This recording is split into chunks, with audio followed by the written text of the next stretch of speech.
Najveću zahvalnost za ono što sam danas dugujem svojoj porodici, koja je uvijek bila uz mene i moj vjetar u leđa kada je najteže. Posebno moja sestra Anđela, moj idol, inspiracija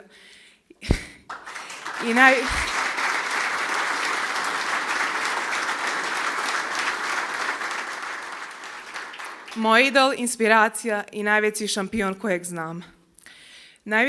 Veliku zahvalnost dugujem mom savezu za ukazano povjerenje i mojim trenerima koji me uče da budem jaka ne samo na borilištu, već i van njega. Hvala i mojim klupskim kolegama, jer bez njih nijedna medalja ne bi imala pravu vrijednost. Taekwondo je sport koji vas uči da pad nije kraj, već početak novog ustajanja i puta ka vrhu. Nositi grb svoje države najveća odgovornost, ali ujedno i najveća čast i ponos za svakog sportistu. Svaki izlazak na borilište doživljavam kao priliku da na dostojan način predstavljam svoju zemlju, klub, moje mjesto, porodicu i sve one koji vjeruju u mene.